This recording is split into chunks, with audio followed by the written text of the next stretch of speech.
They told the city he'd be erased, shipped to a place with no names, no clocks, and no headlines. They called it the colony, a swallowed edge of the map where hope goes thin and men learn to stop shouting.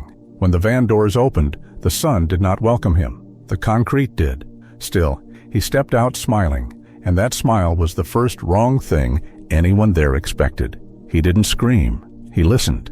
In a place built to break people, he began to measure the cracks, the way the guards traded lies for silence, the way the inmates kept small, sacred rituals of grief. What the city believes about the Joker is a neat story of madness and murder. What happened inside the colony is a different story. One where a man who wears painted joy learns how to assemble an answer out of ruined pieces. By the time the first body stopped breathing, nobody outside imagined what he had built from their quiet wreckage.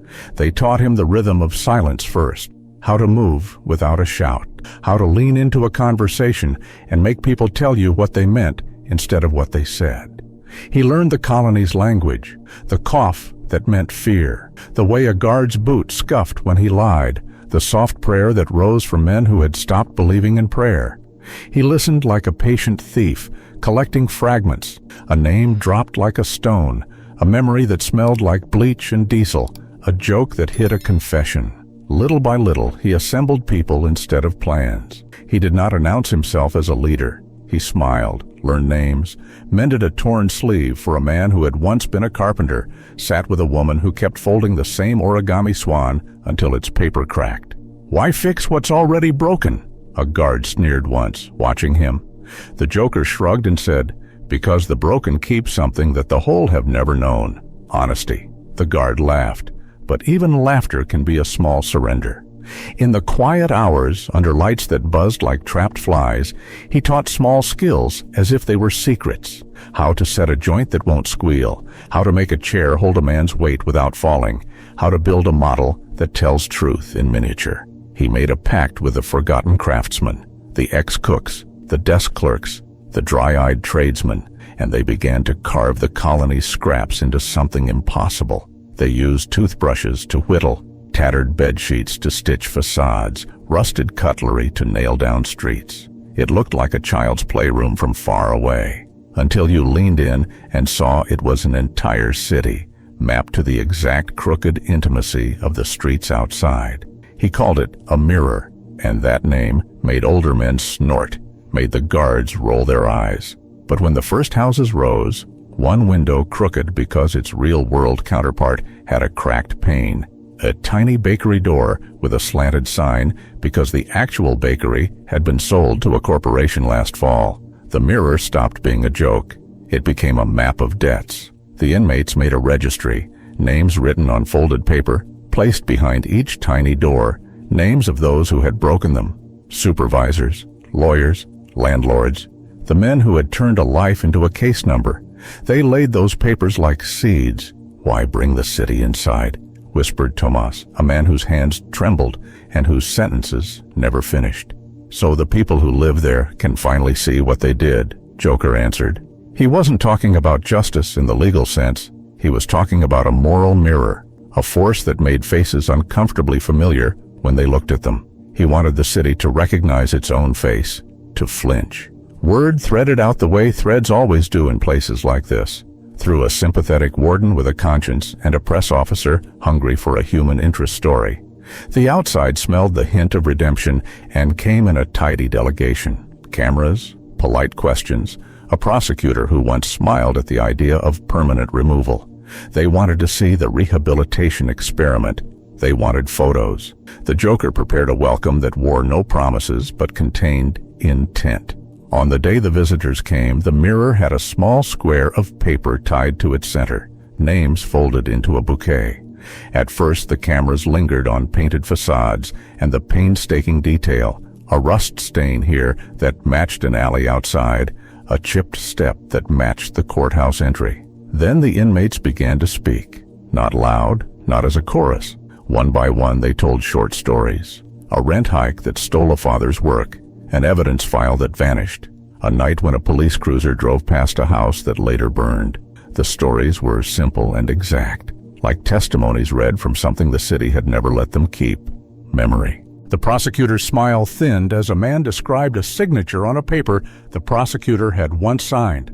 The mayor shifted when a woman spoke of a sealed permit the mayor's office had granted to a developer. The cameras kept rolling, hungry for drama. The warden smiled with the kind of pride that comes from being the first to find a trending angle. Then the first twist came. The papers behind the miniature doors were not just accusations. They were invitations. Each name carried a single line, "Look." The visitors were handed small, trembling replicas of the same city. An absurd courtesy. And when they opened the tiny front door of the replica that corresponded to their district, they found they were reading a narrative that mirrored their decisions, written by men and women whose lives had been altered by those decisions. The prosecutor, who had never met the man whose signature he'd signed, found the signature's consequence spelled out in a child's crooked handwriting. He read, and his face went very still. "You staged this," he accused. But the sound of his own voice in that crowded hall made him a stranger to himself. A camera caught every change in him, every collapse. Then the second twist unfurled like a slow, inevitable season. A voice rose from the back, lower than the others, older, and not in the script. "You all came because you wanted to be seen," it said. The voice belonged to a guard who had been quiet for years, the one who never laughed. He stepped forward and ripped a piece of paper from his pocket. He read a name that had never been public, and the name was one the prosecutor knew like breath. The hall bent. Joker watched them. Up close, without the paint, his face could look almost like any man's who had loved and been broken by a city that traded lives for ledgers. He folded his hands and whispered, "We made it so you could finally look. What you do with the look is up to you." The prosecutor clenched his jaw, turned white as a sheet. He reached into his coat as if for a pen, as if to sign something that might erase the moment. The cameras leaned in. The warden lifted a hand to stop him, and at that precise breath, the lights in the hall went out, soft at first, and then, with a hard finality that threw everyone into a pool of black. Someone laughed, someone sobbed. In the dark, a sound like a door unlocking echoed through the room. When the emergency lights flickered, they revealed a circle of faces turned to the doorway. And in that doorway, a figure they had not expected stood framed by the night, smiling in a way that made the teeth look like punctuation. The room did not know whether to breathe. The light left like a held breath, and in that suspended dark, the room shrank to the sound of a single shoe on concrete. When the emergency bulbs painted the crowd in a sick, pale halo, the figure in the doorway was not the mayor, not the prosecutor, and not the warden everyone expected to hide behind official dullness. It was the quiet guard, the man who never laughed, the man whose sympathy had been a secret, like a coin in a pocket. He held something small and wrinkled in his hand, and the thing he read was a name that made the prosecutor go still as a photograph. "You signed the papers that closed the Geller case," the guard said, his voice a rasp that traveled like a verdict. "You signed them knowing the file was missing pages. You signed because it was easier than asking questions." The prosecutor's mouth opened and closed as if air had become a complicated lie. Cameras found him, hungry and merciless, and for the first time his practiced composure faltered. He looked like someone watching himself from the outside, the way criminals looked in courtrooms when they finally heard the judge read the charges aloud. Joker stepped from the circle of inmates as if the dark had taught him how to be polite. Up close, his paint cracked into the map of a human face. Freckles, tiredness, the small scar behind an ear that betrayed a life longer than his jokes. "The mirror never lies," he said softly, and the room filled with the sound of men reading their names in the tiny houses they had built. The city's representatives read aloud the consequences of signatures and permits and silences, and with every admission the prosecutor's shoulders dropped a measure. He tried to speak, to deny, to shift blame like a lawyer moving chess pieces. The guard held the paper flat and read the last line in a voice that had been practicing this for years. "We burned because no one answered our calls." A woman in the back, a reporter who had come to frame this as a redemption story, stood with tears sneaking past her professional reserve. "You could have gone to the police," she said, bewildered. "Why create theater?" The Joker smiled in a way that was not funny and answered, "Because the police were the ones who sold the ticket." He didn't raise his voice. He simply laid out what the city had learned from 1,000 small betrayals. The prosecutor crumbled then, not into violence but confession. He confessed to falsifying a permit, to skipping an inspection, to liking the applause of advancement more than the weight of a life. The room recorded it all. That should have been the end. A public humiliation, a punishment to be parsed in committee rooms. Instead, the second twist arrived in the humblest form. The warden's hand shook as he set down a box on the table. Inside were the tiny replicas of the Mirror City, each wrapped in a scrap of cloth. The cameras had been streaming live. The press officer, who had been eager for feel-good copy, now watched the footage as the city's social feeds had already exploded. Tens of thousands of people, many of them with nothing to do but scroll and gossip, saw the prosecutor confess. Within hours, strangers from neighborhoods across the city began to bring small things to municipal halls: a child's burnt blanket, a photograph, a torn receipt, and left them like offerings. People began building their own little houses on stoops and sidewalks, copying a model that had been born in a place designed to kill hope.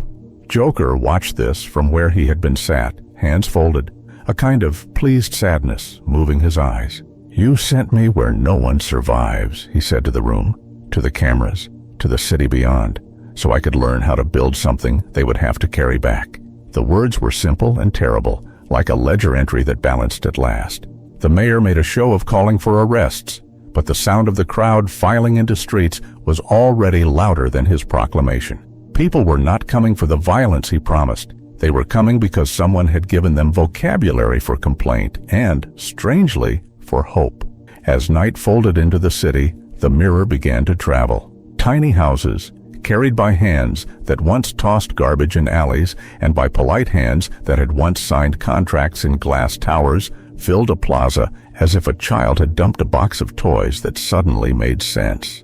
Each told a story in miniature. A crooked step, a cracked window, a bakery sign with paint flaking in the exact pattern of a storefront where a family had lost their rent. And together they made an accusation so plain it could not be refiled into a neat report. The final twist came quietly and without melodrama. As the crowd pressed in and the authorities argued in the hallways about jurisdiction, a little girl pushed through the throng with a paper house in her hands. She placed it at the foot of the oldest replica and looked straight up at the Joker. "Thank you," she said, like someone handing back a debt that had been paid in truth. The crowd held its breath. The cameras caught the moment and held it like a photograph. Joker bent down, not to accept thanks, but to do what the guards had done for him. He took the girl's small, imperfect house and tucked it inside the mirror behind a tiny door. "Keep it," he murmured, "so when they forget, someone can open it." They let him out of the hall that night as a crowd chanted his name and cursed his methods in the same breath. Some called him criminal, some called him prophet. He walked through the doors that had once brought him to the colony and into the city that had sent him away. Behind him, the tiny houses remained, a new cemetery for reputations and an altar for accountability. People argued about whether what he built was mercy or menace. Joker did not answer. He simply smiled, which could mean anything, and when a reporter asked if he felt remorse, he said, without theatrics, "I feel accountable." They had sent him where no one survives. He had survived by making a thing that the city could not easily forget. The rest, whether the mirror would break them or save them or be put in a box and buried in a file cabinet, was no longer only his to decide.